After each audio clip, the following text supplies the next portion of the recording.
She has the mansion. She has the money. But to truly win the game, Avery must give it all up. Because the dead billionaire left one last move on the board, and this time, it's not just her inheritance on the line. It's everything. Avery Kylie Grams had survived nearly a year as the richest teenager in the world. She'd outlasted assassination attempts, decoded ancient puzzles, battled with billionaires, and discovered that her real father was the presumed dead son of Tobias Hawthorne. In 2 weeks, her obligation to live in Hawthorne House would end. Then, she'd be free. She thought she'd finally outplayed the Hawthorne game, but she was wrong, because Tobias Hawthorne's Final Gambit was just beginning. It started with a knock at the gates, a girl with dark red hair and haunted eyes. Her name was Eve Shannon, and she looked exactly like Emily Lachlan, Emily, the girl who had played Jameson and Grayson Hawthorne against each other, the girl who had died, the girl who had shattered everything. And now, her twin sister stood at Avery's front door, holding a letter from Toby.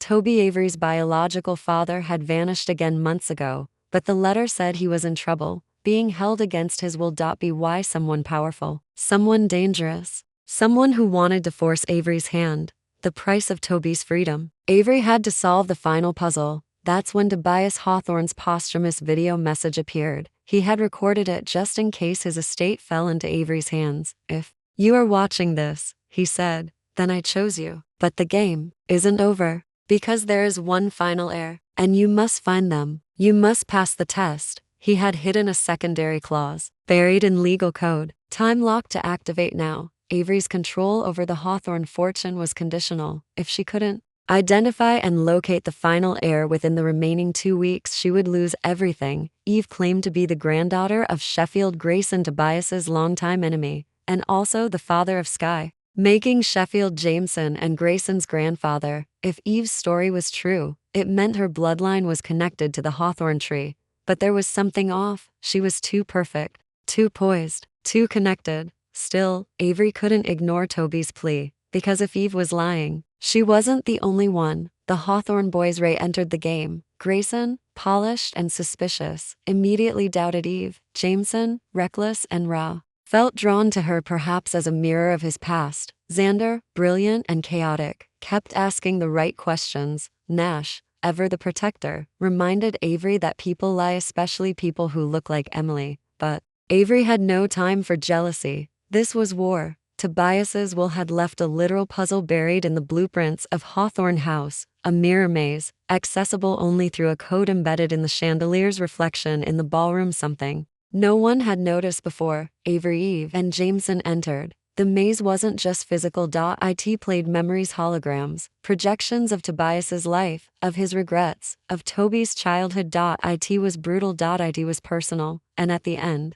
they found a safe. Inside, a page torn from the original will, with a name, Eve Shannon. Eve was stunned, or she pretended to be. The name on the page confirmed her claim. If the page was authentic, Eve was the last heir, and Avery's entire fortune, the houses, the foundation, the empire could be passed to her, unless Avery proved why Tobias hid the page, unless she uncovered the reason he chose her instead. Because the question had returned fiercer than ever. Why Avery Kylie Grams? Legal notices arrived. The estate was being challenged. The lawyers were circling. The media went wild. Everyone wanted to know, was Avery the true heir, or just a temporary stand-in? And as the countdown ticked closer to the expiration of her stay at Hawthorne House, she realized she had 14 days to solve the final puzzle, or walk away from everything. As the legal pressure mounted, Avery and Grayson dug deeper into Eve's background. The story she told of abuse, of surviving the shadow of her sister Emily, of being hidden from the world sounded rehearsed, too clean. And then they found it. Court documents. Eve had been in and out of foster care,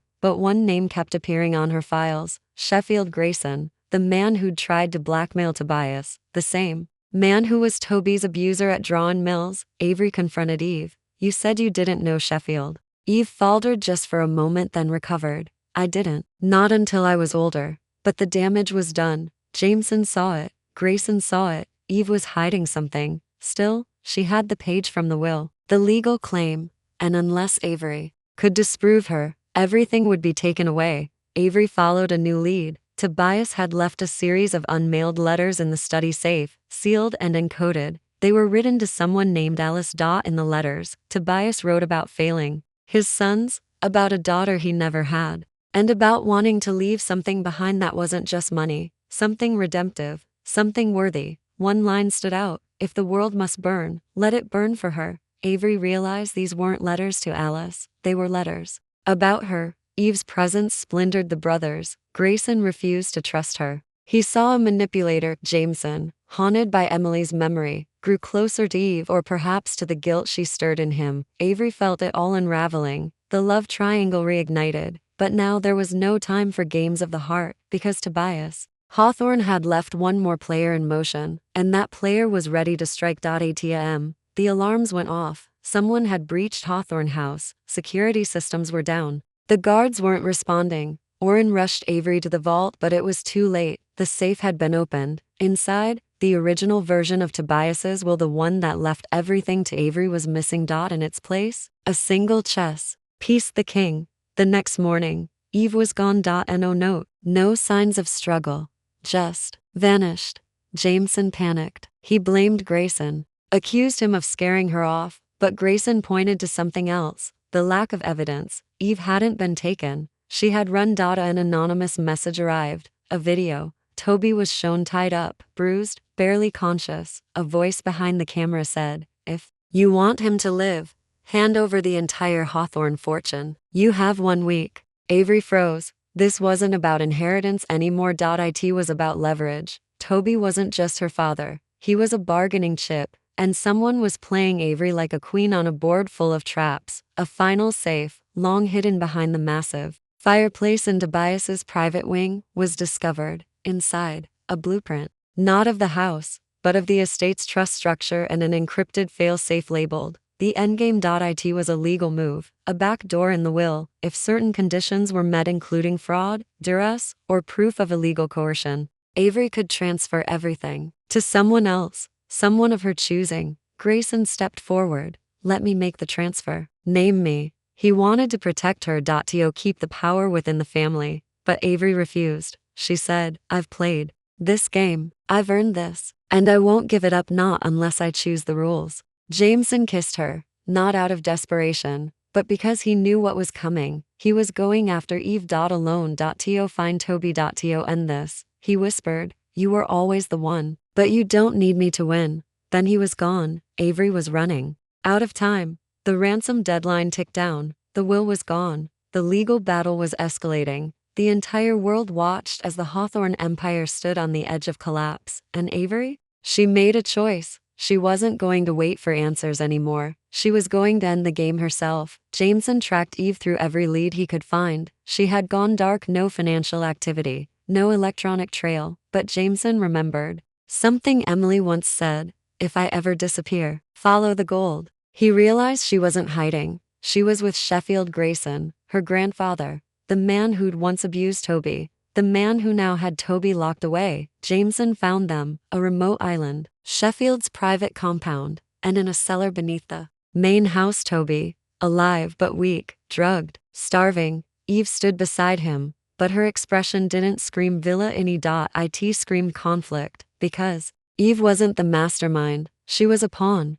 and the real monster was Sheffield Grayson. Eve hadn't planned this. She wanted to find Toby. That part was true. But once Sheffield got involved, everything changed. He had orchestrated the will page, the legal pressure, the threats, all to force Avery to give up the fortune. He didn't care about the inheritance. He wanted revenge. Back at Hawthorne House, Avery realized she could use the fail-safe clause Tobias left behind. If she could prove Sheffield's involvement in fraud and coercion, she could invalidate Eve's claim to the will. But she needed evidence, and she needed Toby to give it, which meant getting him out alive. Oren coordinated a rescue with Jameson on the inside, a helicopter, diversion smoke, explosives set on Sheffield's yacht to cause a distraction. They got in, got Toby, and Eve made a choice in that final moment. She let them go. She stayed behind knowing Sheffield would never let her walk away again, but she'd made her peace, and her debt to Emily was paid. Avery presented her case to the probate court, with Toby testifying, the letters from Tobias revealed, and Sheffield's crimes exposed. The judge ruled in Avery's favor. The will stood. Eve's claim was void. The Hawthorne fortune, and legacy remained Avery's, but she didn't feel triumphant, she felt free. Avery began changing Hawthorne House, room by room, not to erase the past but to honor it. She built a wing for abused youth. In Toby's name, she opened the family library to public scholars. She made the Hawthorne name mean something, and, for the first time, she didn't feel like an imposter in the mansion. She felt like its heartbeat. Grayson chose distance. Too much had happened, too many shadows. He told Avery, "You don't need me holding on to guilt. You need someone who sees your light," and she nodded, because she knew he was right. Jameson came back, tired, bruised, but whole. He smiled, boyish and reckless and golden. "So, what's next?" Avery laughed. "You tell me. You're the one who likes games." He pulled a ring from his pocket, not an engagement ring, a Hawthorne puzzle ring, the same one Tobias had once given his heirs. "One last puzzle," he said. "Together?" She took it, always. Avery stood on the balcony of Hawthorne House, the stars above, the legacy behind her. She had started this journey as a nobody, a scholarship kid living in her car. Now she was a Hawthorne.by fire, not by blood, and Tobias's last lesson rang in her ears. The world doesn't give you power. You take it, then you choose how to use it. Avery chose, and the game was finally hers. With the court battles behind her, the kidnappings resolved, and Tobias Hawthorne's last test complete, Avery Kylie Grahams was no longer playing someone else's game. She was writing her own. The world still watched her. The media still obsessed over her, but Avery no longer cared. The fortune wasn't her cage anymore. It was her engine. Toby, still recovering, chose to stay at Hawthorne House for a while. Avery offered him more than just a room. She gave him a purpose. Together, they started a charitable wing offering resources and refuge to abuse survivors, foster kids, and those who, like them, had been tossed aside. He was still quiet, still haunted, but every now and then, he smiled, and it meant the world. Eve never reappeared publicly. Avery later received a single letter and no return address. No signature, just 5 words, handwritten in looping cursive. "I never meant to lie." Avery didn't know where she was, but she hoped Eve had escaped Sheffield's reach and found the freedom Emily never had. Grayson enrolled in law school. It surprised no one. He wanted to use his brain, his name, and his cold charisma to do good in his own calculated way. He and Avery didn't speak often now, but when they did, it was with a kind of silent respect. They'd both survived the same fire and chosen different exits. Nash and Libby remained the oddest, most perfect couple anyone had ever seen. She wore glittered combat boots and baked neon cupcakes. He wore cowboy boots and taught life lessons no one asked for. Together, they grounded the entire family and supported Avery like siblings she never had. Xander, ever the chaos gremlin, handed Avery a black envelope. "Just in case you get bored." He grinned. Inside was a new puzzle. No instructions, no context, just a beginning. Avery smiled. He always knew what she needed before she did. One evening, under the stars where it all began, Jameson climbed onto the balcony rail. Same recklessness, same smirk. He looked at Avery and asked,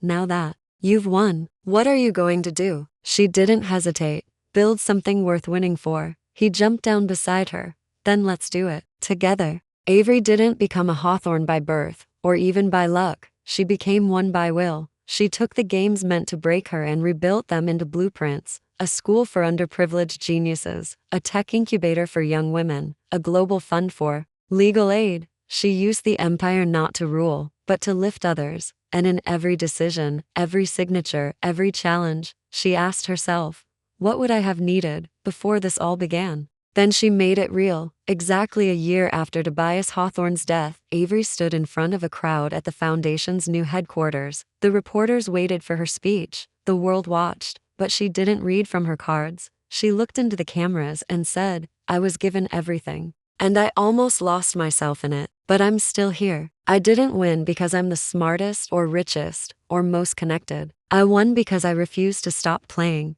And now, it's your turn." Back at Hawthorne House, Avery walked alone into Tobias's secret library. She ran her fingers across the chessboard embedded into the desk. One piece sat alone, the queen. She moved it forward. The table clicked. A hidden drawer opened. Inside, a note. "For the day you ask what comes next." Avery smiled. Because with Tobias Hawthorne, The game never truly ends.